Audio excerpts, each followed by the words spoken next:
right side is Magat na. Yeah po. Yung elevated yan na portion, no? Elevated na portion.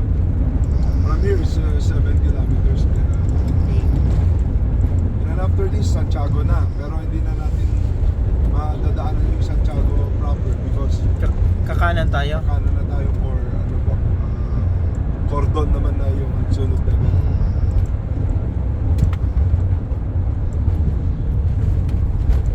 So Isabela ba yung biggest na city in terms of population? Ano? Ilagan City. Ilagan, ano? Yeah. Second is Santiago City. Third is Kawayan City. And then fourth is Rojas yung Oo. kahapon. So wala pang city dito na more than 500,000? Wala pa ho. Wala pa, no? Wala pa. Ilagan and Santiago hindi magkalayo. Parang 100,000 na hindi pa rin.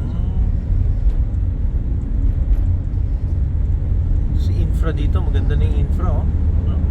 Pero ano, ang voting namin buong Isabela nasa 1.2 din no eh. Ano yun yung? 1.2 million. Yung total population? Total. Voting po. Voting population, no? So it can give also talagang ano, Kung command votes. Sabi ni Kuya Noel, kaya napabilib ni BBM. BBM, no? 97%? Dito ano, last ano si BBM eh, yung last ng election, Oo. yung last day of campaign. Oo. Dito siya nag-helicopter. Ah. Nakita niya yung support.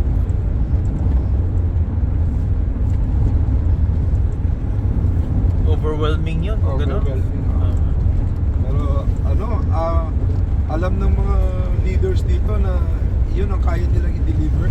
Oo. Kasi wala pang election, sinasabi na sa akin ng governor na sabihan po naman. So may bibigay natin. Kasi nga Okay. Kailangan yun na ano to, buffer, kasi kung sa isang lumamang ka dito na 1 million, tatambakan ka naman ng 2 million doon sa kabilang side. Sa mga bigger na areas.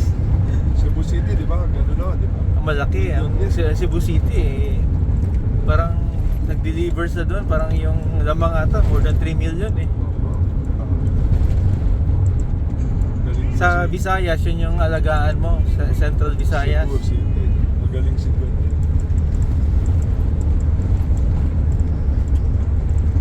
Pero Eh, si Cayetano nga, ano to eh. Hindi nga nanalo sa NCR, taga-NCR siya. Yung tumakbo as VP, nanalo sa Davao Region dahil sa mga Duterte. dahil dala-dala nila. Dinala ni Duterte, oh. Tumumbak siya ng ilang million doon, parang 2 to 3 million nata. They're not enough. Ang VP na nalo nun, no, si ano eh, no?